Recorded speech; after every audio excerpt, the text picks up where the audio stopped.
بركتي hour, بركتي hour شاي, بركتي hour, بركتي hour شاي, بركتي hour, بركتي hour شاي.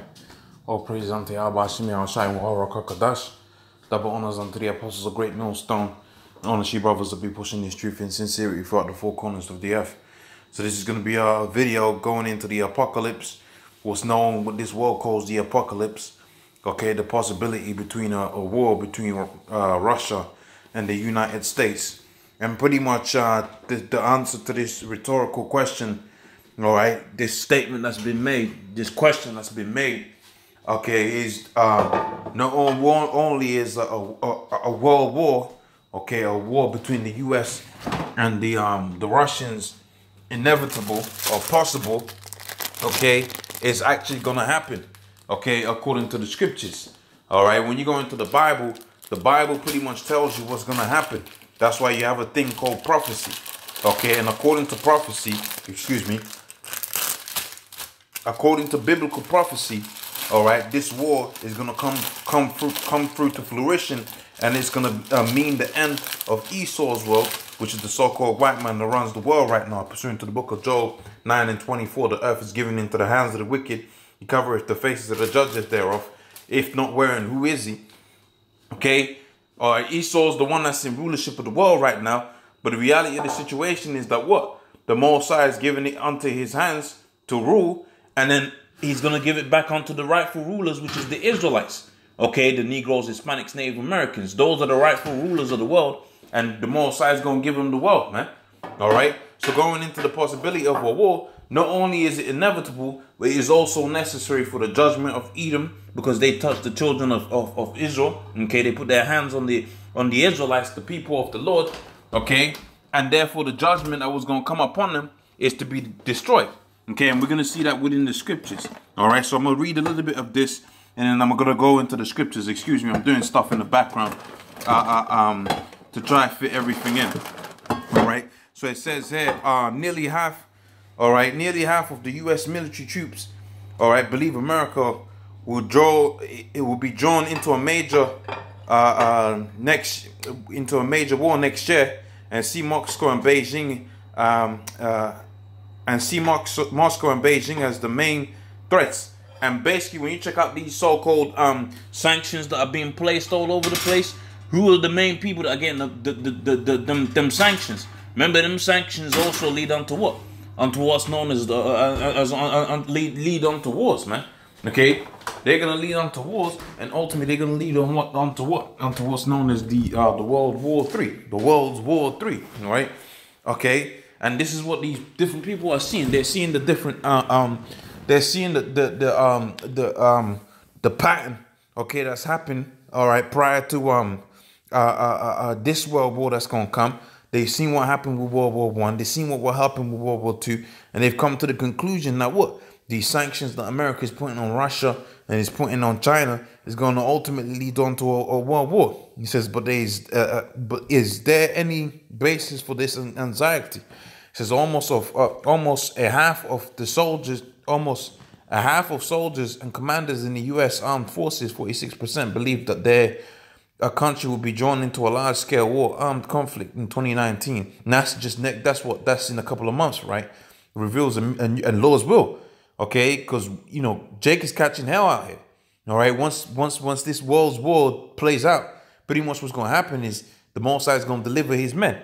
Now let me read that within the scriptures so you can understand that this is all according to what's known within the scriptures as prophecy, to say something before it happens. Okay, the book of Joel. All right, I believe it's the 3rd chapter. It might be the 2nd chapter, but I believe it's the 3rd chapter. Joel 3:1, it says, "For behold, in those days and in that time when I shall bring again the captivity of Judah and Jerusalem, I will also gather all nations and bring them down into the valley of Jehoshaphat, where I'll plead with them there for my people and for my heritage Israel, whom they have scattered amongst the nations." So to put that into basic terms, all right, of which when you read in these scriptures, you really want to put stuff, and I've got a bad habit of making stuff sound complicated. All right, to be smart is not to say stuff that it sounds smart. It's to break it down so that the average person can understand. When you check out our language, the Hebrew language, the Lashon Kadash, it's a simple language, man. Okay, and the scriptures talk about the simplicity that's in Yahweh Shai. There's no need for linguistics here. This is just the simplicity of the scriptures. And like I said, I got a very bad habit of going into that Lord's will. All right, going forward, I'll keep it simple. All right, but to break this scripture down in its simplicity, this basically is saying that when the Lord was gonna stop the slavery of the Israelites, he was gonna start the slavery of the Edomites, but he was gonna do it by way of what? By way of war. So he was gonna have a transition of rulership, and the transition of rulership was gonna play out during the world's war. That's why it says he was going to gather all the nations into the valley of Jehoshaphat. And what he's doing there, he's pleading with them there. Okay, he's judging them for putting their hands on the children of Israel, which are the Negroes, Hispanics, Native Americans. Okay, let me explain that again. So because these nations, starting first and foremost with Esau, who took the Israelites into the transatlantic slave trade, of which that was a fulfillment of prophecy, the book of Deuteronomy, the 28th chapter on the 68th verse. All right, they're going to be punished for doing that. All right. And also to the other nations that have benefited of what? Of our enslavement.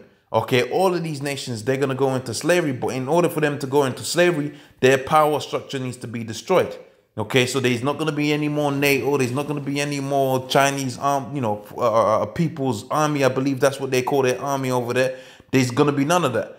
What's going to be left over is just ashes and rubble. And what's going to rise out of the ashes and rubble is the new establishment, is not the so-called New World Order, which is what these elites are going to be trying to do. That's why the scripture says that what they're taking in their own craftiness, because the elites, they think, and that's talking about the elite banking families, they think they're going to use this thing of the world's war as a means of transitioning into a new world order. But it's going to be a new world order for the Israelites, because they're not going to be able to take control after the world war has played out. Okay, that's why the scripture says that what they're taking in their own craftiness, because really the new world order is really a thing that the Most High has been setting up. Okay, and he's going to have it to where what? The Israelites are going to be in rulership. Okay, so going back onto this article, it says a large scale armed conflict in 2019. All right, reveals a new military times poll of active duty troops. They didn't clarify, though, what kind of war with Russia they expect. Neither have they presented any analysis of the potential strategic armed conflict between Moscow and Washington. Okay, so that's enough on that article. Let's go into the scriptures, and I'll show you that really this is a thing of the Most High that's setting this whole thing up, because ultimately the Lord wants that war to play out. Okay, so when we go into the book of Ezekiel, we find out that what? That the Most High is dragging them Russians into that world's war. Okay, so this is the book of Ezekiel 29 and 4. It says, I'll put hooks within that. Let me read that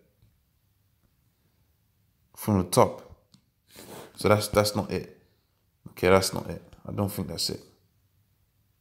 Okay, Ezekiel 34 and 1, and it says, Son of man, set thy face against Gog and set thy face against Gog in the land of Magog, and the chief prince of Meshach and Tubal, and prophecy against them. And if I remember the breakdown correctly, correct me if I'm wrong. All right, that's talking about the particular that's literal. All right, the land that they are on, which is the Russians, where the Russians are today. It says, and say, thus saith the Lord, behold, I am against thee, O Gog, and the chief prince of Meshach and Tubal, because the people that are in there right now, they're what? They're Edomites, man. Okay, that's not the original inhabitants of the land, which are what? I believe it's Japhetic people. I believe all of these, the children of Japheth. Again, correct me if I'm wrong. All right, I'm trying to remember this stuff off the top of my head.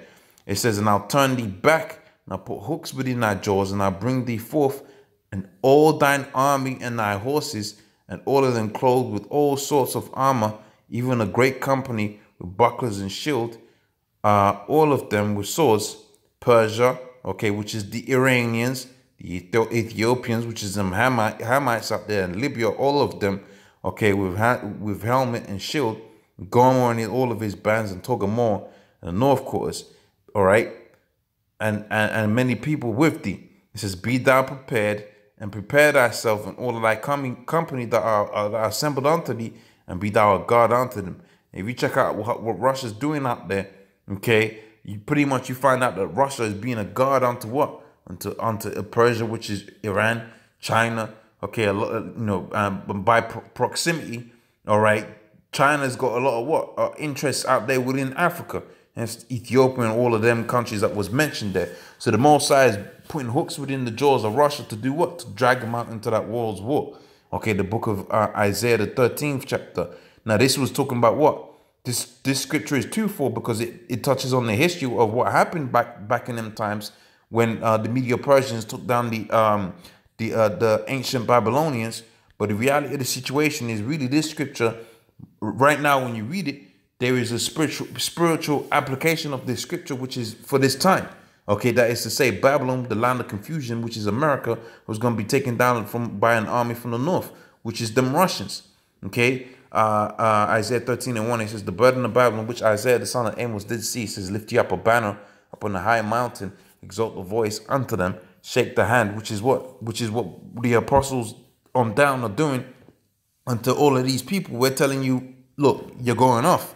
Right, the book of Isaiah 58:1. It's cry aloud, spare not, lift up thy voice like a trumpet. That's going into shaking the hand, right? It says that they may go into the gates of the noble. I've commanded my sanctified ones. I've called my mighty ones for mine anger, even them that rejoice in my highness. The noise of a multitude in the mountains, like as of a great noise, and people, a tumultuous noise of kingdoms gathered together for the Lord of hosts, mastereth of the host of the battle. And this is what this thing would bring about, because America's got allegiance with who? They got allegiance with NATO, the UK, and Russia's got allegiance with China, okay, Iran, and so on and so forth, man. It's gonna be a world's war. Okay, it says, how are ye, for the day of the Lord is at hand, it shall come as a destruction from the Almighty. Therefore shall all hands be faint, and every man's heart shall melt. They shall be afraid. All right, pangs and sorrows shall take hold of them. Oh, look at that. Okay, let me get that back. Isaiah 13.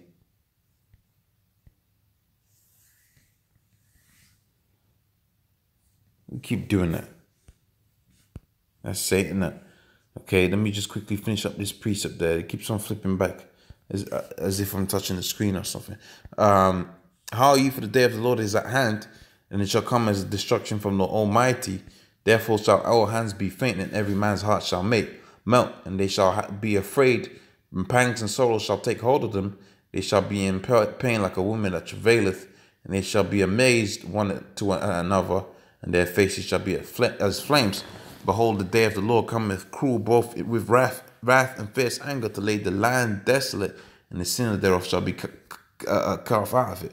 And that's pretty much what's going to happen to America, man. Okay, it's going to be judged, okay, for all of that wickedness that they did. All right, so pretty much, that's the video. I could have gone into more other scriptures, but I don't want to make it too long. All right, with that, I'm going to say all praise unto Yahweh Shem Yahushai. All right, double honors unto the apostles of great millstone. Honest to you, brothers, to be pushing this truth in sincerity. Shalom.